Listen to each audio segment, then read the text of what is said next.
Hi friends, ഇവിടെ അങ്ങനെ daily evening ചായക്കടി അങ്ങനെ നിർബന്ധമുള്ള കാര്യമൊന്നുമല്ല. ചില ദിവസങ്ങളിൽ നമുക്ക് തോന്നുമല്ലോ എന്തെങ്കിലും ഉണ്ടാക്കണമെന്ന്, അങ്ങനെ ഉണ്ടാക്കും. അല്ലെങ്കിൽ എന്തെങ്കിലും ഇരിപ്പുണ്ടെങ്കിൽ അങ്ങനെ ഉണ്ടാക്കും. പിന്നെ എൻ്റെ വീട്ടിലാണെങ്കിൽ പക്ഷെ ഇങ്ങനെയൊന്നുമല്ല, ഡെയിലി ചായക്കടി നിർബന്ധമാണ്. ചായക്കടി എന്ന് പറയുമ്പോൾ നിങ്ങൾ വിചാരിക്കും ഇതുപോലെ സ്നാക്സ് ഐറ്റം വല്ലതുമാണെന്ന്. ഒന്നുമല്ല, പുഴുക്ക്, ഉപ്പുമാവ് ഇങ്ങനെയുള്ള ഐറ്റംസ് നിർബന്ധമാണ്. അപ്പോൾ പുഴുക്ക് എന്ന് പറയുമ്പോൾ ചക്ക സീസൺ തുടങ്ങിയാൽ പിന്നെ ചക്കപ്പുഴുക്കിൻ്റെ മേളായിരിക്കും.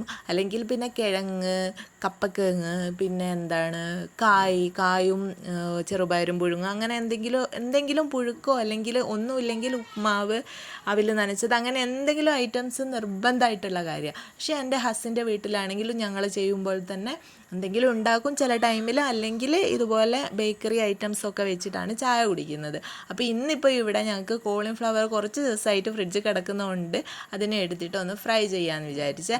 അപ്പോൾ അതിന് വേണ്ടിയിട്ട് ആദ്യം ഉപ്പും മഞ്ഞൾപ്പൊടിയും ഇട്ടിട്ട് അതൊന്ന് വേവിച്ചെടുക്കുന്നുണ്ട്. എന്നിട്ട് നമ്മൾ അത് വേവിച്ച് വെള്ളമൊക്കെ മാറ്റിയിട്ട് അതിലേക്ക് മസാലകൾ ചേർത്ത് കൊടുക്കുകയാണ്.